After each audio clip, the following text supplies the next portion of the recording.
Greetings everyone, I'm Errol James Sobilia, and here with me are my groupmates, Jamel J. Ariate, Gerald Z. Rupido, and Prince F. Sorito. We are Group 3. In our previous video, we introduced Project 2 called SOS Beacon. But in this video, we're going to present to you our next project, named Project 3 Traffic Light. So let's begin. For this project, we'll be using the following items: a DF Arduino board, prototyping shield, M2M jumper cables, two 20R resistors, 5mm LEDs, and a push button. As for Project 3, our approach remained consistent. Two team members worked on assembly, while the other two concentrated on coding.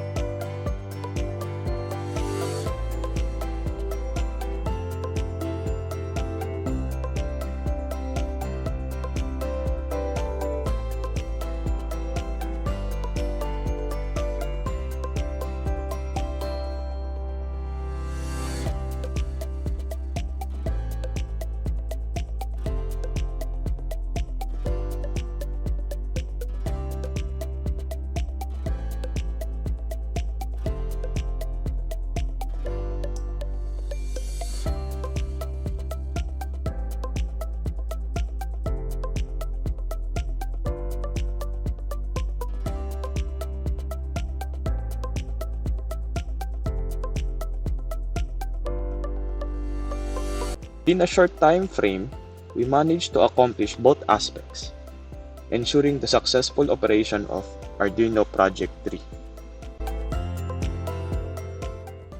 The code then defines integer variables to store the pin numbers for the car lights, red, yellow, and green.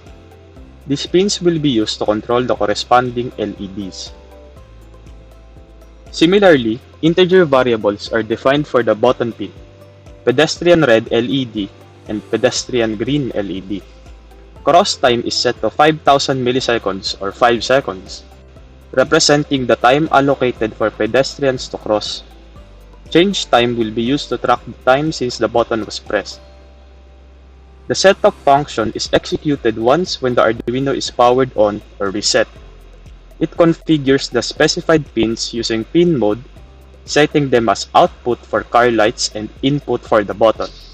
Initially, it turns on the green car light and the red pedestrian light by setting them to high.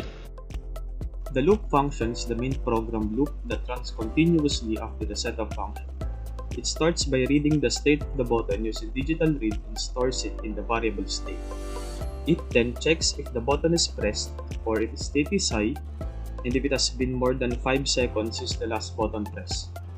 If both conditions are met, it calls the change lights function. The change lights function is responsible for controlling the traffic light sequence. It starts by turning off the green car light and turning on the yellow car light. It then waits for 2 seconds using delay 2000 milliseconds to 2 seconds.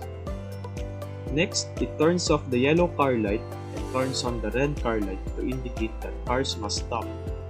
It waits for 1 second to allow pedestrians to cross safely. It then switches the pedestrian lights by turning off the red pedestrian light and turn on the green pedestrian light to indicate that pedestrian can cross. The code waits for duration specified in cross time, which is set to 5 seconds, allowing pedestrian to cross during this time. It then flashes the green pedestrian light 5 times with a 250 ms on-off interval, creating a flashing effect. After the flashing, it turns on the red pedestrian light and waits for 500 ms.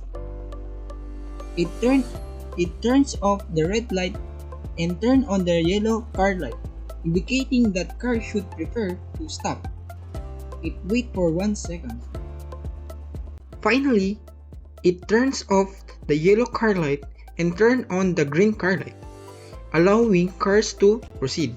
The function ends by recording the current time using millis and storing it in the change time variables. This is done to prevent rapid button presses and ensure a 5 seconds delay before the lights can be changed again. So, that's all. Thank you for watching.